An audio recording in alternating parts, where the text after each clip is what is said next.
ये बड़ी खबर आपको बता दें, नकल को लेकर एक्शन में है शिक्षा बोर्ड। ये बड़ी खबर आपको बता दें, सोनीपत के चिड़ाना परीक्षा केंद्र पर नकल के खेल का भंडाफोड़। बेटे को नकल पहुंचाने के लिए मौजूद पिता को फ्लाइंग ने पकड़ा। परीक्षा केंद्र के अंदर मौजूद चतुर्थ श्रेणी कर्मचारी मदद कर रहा था अपने बेटे की। नकल की पर्चियां और किताब भी बरामद। ये बड़ी खबर आपको बता दें, बोर्ड सचिव डॉक्टर मुनीश नागपाल ने सूचना मिलने पर फ्लाइंग भेजी और नकल को लेकर एक्शन में शिक्षा बोर्ड। लगातार इस तरह की कार्रवाइयां की जा रही हैं। एक और कार्रवाई सोनीपत में की गई है। सोनीपत के आसपास परीक्षा केंद्रों में इस तरह के मामले ज्यादा सामने आ रहे हैं। लगातार ही इस तरह के मामले सामने आ रहे हैं सोनीपत से, गोहाना से। और अब एक और मामला, यहां पर एक पिता पर ही आरोप है अपने बेटे को नकल करवाने के लिए। रवि जांगड़ा हमारे विशेष संवाददाता हमारे साथ जुड़ गए अधिक जानकारी के साथ। रवि, लगातार जिस तरीके से कार्रवाई की जा रही है शिक्षा विभाग की तरफ से, शिक्षा बोर्ड की तरफ से, एक और कार्रवाई और मामला एक बार फिर से सोनीपत जिले से ही है। जी बिल्कुल दुरुस्त फरमाया आपने। जिस तरह से हरियाणा विद्यालय शिक्षा बोर्ड की परीक्षाओं में जो नकल का तांडव देखा गया था विगत में, उसके बाद कहीं न कहीं ये बात सामने आई कि विद्यालय शिक्षा बोर्ड के सचिव का रातों रात तबादला किया गया था। 27-28 तारीख को प्रदेश के कई जिलों में अगर बात की जाए पेपर आउट होने की खबरें मिली थी। प्रदेश की सरकार, नायब सरकार हरकत में आई थी। उसके बाद कहीं न कहीं बोर्ड के सचिव मुनीश नागपाल को उनके बोर्ड सचिव के तौर पर वहां पर रिपोर्ट किया गया था, लगाया गया था। अगले दिन से एक्शन शुरू हुआ और एक्शन इस कदर जारी रहा कि लगातार 9वीं परीक्षा, जब से डॉक्टर मुनीश नागपाल ने कार्यभार ग्रहण किया था उसके बाद से 9वीं परीक्षा और 9वीं परीक्षा के दौरान लगातार इस तरह का आलम देखा गया कि किस तरह से जो नकल थी उनके खिलाफ जो मुहिम चलाई गई थी, साबुत चलाया गया था। आज गोहाना की बात करें, गोहाना की मुंडलाना ब्लॉक का ये मामला था पूरा। चिड़ाना गांव में जिस तरह से परीक्षा केंद्र के बाहर जो शिकायत मिली थी कि विद्यालय शिक्षा बोर्ड की इस परीक्षा के दौरान, आज 12वीं की अति महत्वपूर्ण परीक्षा थी, हिंदी विषय की, हिंदी केंद्रित विषय की परीक्षा थी। इस परीक्षा के दौरान विद्यालय शिक्षा बोर्ड के सचिव डॉक्टर मुनीश नागपाल को ये जानकारी मिली थी कि इस परीक्षा के दौरान बाहर एक गाड़ी में जो है नकल तैयार करवाई जा रही है, नकल को अंदर भिजवाने की कोशिश की जा रही है। इस पर विद्यालय शिक्षा बोर्ड के सचिव के द्वारा अपनी फ्लाइंग टीम को इस परीक्षा केंद्र के बाहर भेजा गया था। वहां पर तमाम चीजें देखी गई थी, पुलिस को साथ लिया गया। एक गाड़ी, सेंट्रो गाड़ी में सवार एक शख्स जिसके बेटे का पेपर था वो नकल की फिराक में था। नकल की पर्चियां उसके हाथ में मिली। नकल की अगर बात करें जो गाइड थी वो भी उनके पास से बरामद की गई थी, गाड़ी में थी। इसके अलावा जो मोबाइल फोन उनके कब्जे से लिया गया था पुलिस के द्वारा, उसमें भी आज की जो परीक्षा का प्रश्न पत्र के कुछ सवाल थे और वही प्रश्न पत्र हूबहू मिलाया गया था। हालांकि हस्तलिखित प्रश्न पत्र उसकी प्रतिलिपि थी, उसको मिलाया गया और उसके बाद परीक्षा केंद्र के अंदर जब दस्तक दी गई तो तमाम चीजें कड़ी दर कड़ी जुड़ती गई थी। इस विद्यालय के परीक्षा केंद्र की अगर मैं बात करूँ, राजकीय वरिष्ठ माध्यमिक विद्यालय चिड़ाना के परीक्षा केंद्र की बात की जाए तो यहाँ पर एक जो 4th क्लास थे पानी पिलाने वाले वाटर कैरियर, उनको भी दबोचा गया। उनके कब्जे से 2 मोबाइल फोन लिए गए। उन्होंने खुद स्वीकारा ये कि इस मोबाइल फोन पर बातचीत हुई थी।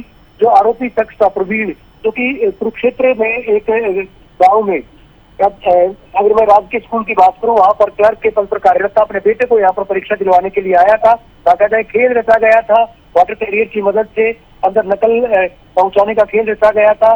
प्रश्न पत्र भी कहीं न कहीं पर्ची उसकी लाने की बात उसके द्वारा स्वीकारी गई थी।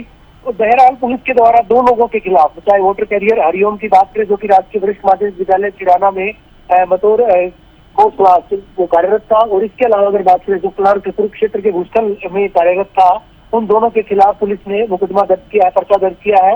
गोहाना की एसडीएम अंजलि भी मौके पर पहुंची थी, पुलिस टीम वहां पर मौके पर पहुंची थी और हरियाणा विद्यालय शिक्षा बोर्ड के सचिव मुनीश नागपाल की टीम जो है उड़न दस्ते के द्वारा वहां पर कार्रवाई की ताकीद की गई थी और उसके बाद कहीं न कहीं दोनों लोगों को हिरासत में लिया गया, उनको गिरफ्तार किया गया है। जी रवि, लेकिन जिस तरह की बात शुरुआत में भी हम लोग करते थे, जब पेपर लीक हुए शुरुआत में ही कि सामाजिक समस्या है और ये सामाजिक बुराई को समाज के सहयोग से ही खत्म किया जा सकता है, लेकिन बोर्ड की तरफ से अपना पूरा प्रयास किया जा रहा है। जहां भी कोई इस तरह के लोग मिल रहे हैं उनको पकड़ा जा रहा है, नकल को रुकवाया जा रहा है। लेकिन देखिए, कभी अधिकारी जिनकी वहां पर ड्यूटी लगाई गई है, कभी वो पकड़े जाते हैं, कभी गांव का सरपंच ही इस मामले में लिप्त पाया जाता है, तो अब परिवार के सदस्य, पिता, इस तरह से क्या कुछ समझ आता है। और खासतौर पर सोनीपत जिले में क्या विशेष रूप से निगरानी की जरूरत महसूस हो रही है यहाँ पर बोर्ड को? क्या बोर्ड का आगे का कदम रहने वाला है, क्योंकि कहीं ना कहीं हॉट सेंटर सोनीपत जिला दिखाई दे रहा है?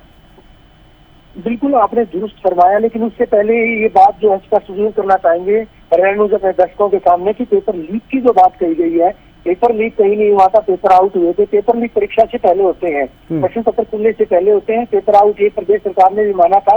और इस बीच अगर बात की जाए तो जो 2 पेपर आउट हुए थे उसके बाद प्रदेश सरकार के मुखिया जो अनायत सैनी के द्वारा खुद कमान संभाली गई थी और उसके बाद तमाम अधिकारियों को निर्देशित किया गया था। एक बड़ा एक्शन सामने आया था। 25 लोग, जिनमें 4 पुलिस महकमे के डीएसपी थे और उसके अलावा अन्य पुलिस कर्मचारी थे, उनको कहीं न कहीं निलंबित किया गया था। प्रदेश सरकार के मुख्य सचिव अनुराग रस्तोगी के द्वारा ये संदेश देने का प्रयास किया गया था तमाम जिलाधिकारियों को कि अब जो है निष्कासन होगा, सीधे तौर पर निलंबन नहीं निष्कासन होगा। उसका असर भी देखने को मिला था। लेकिन एक बड़ी विडंबना इसको कहा जाएगा कि सोनीपत के जो परीक्षा केंद्र थे, और आपने जैसा फरमाया कि सोनीपत के परीक्षा केंद्रों पर निगरानी की बेहद जरूरत है। और ठीक इसी कड़ी में हरियाणा विद्यालय शिक्षा बोर्ड के सचिव मुनीश नागपाल के उड़न दस्ते के द्वारा लगातार 5वीं कार्रवाई किसी जिले में की गई थी। उपचला की बात करें, खीरी गुजर की बात करें, सामड़ी गांव की बात करें, घरों में घुसकर जहां पर जो है पुलिस टीम के साथ जाकर के इस उड़न दस्ते के द्वारा बड़ी कार्रवाई अमल में लाई गई थी, जहां पर नकल का माफिया चल रहा था। हालांकि परीक्षा केंद्रों में देखा गया था, यहाँ पर किसी तरह का नकल का तांडव इस बार नहीं देखा गया था। लेकिन बाहर जो कुछ लोग थे, नकल माफिया के जो लोग थे, चाहे वो निजी स्कूलों से जुड़े हुए कुछ लोगों की बात कही जाए, कुछ एकेडमी से जुड़े हुए लोगों की बात कही जाए, या फिर दूसरे लोग थे जो कि नकल माफिया में माने जाते हैं, उनके खिलाफ बड़ा चाबुक चलाया गया था। और वजह यही थी कि कई सारे लोग, अभी 2 रोज पहले देखा गया था सोनीपत के गोहाना उपमंडल के गाँव महमूदपुर में, जहाँ पर एक सरपंच लिप्त था। हालांकि पुलिस के द्वारा इस मामले में कार्रवाई अमल में लाई थी कि बड़ा एक्शन भी वहां पर लिया गया था कि पुलिस की कहीं लापरवाही की बात सामने आई थी, तो थाना अधिकारी को भी बदला गया, थाना अध्यक्ष को बदला गया गोहाना में। इसके इतर अगर बात की जाए, और भी कई सारे मामले सामने आए।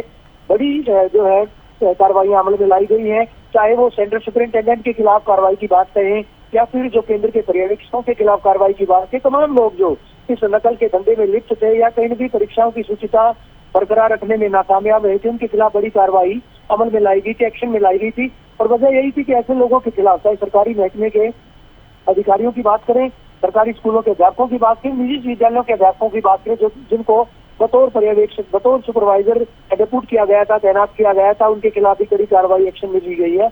और विभाग के उच्च अधिकारियों को, 21 लेवल के अधिकारियों को इस बाबत जो रिपोर्ट भी भेजी गई है।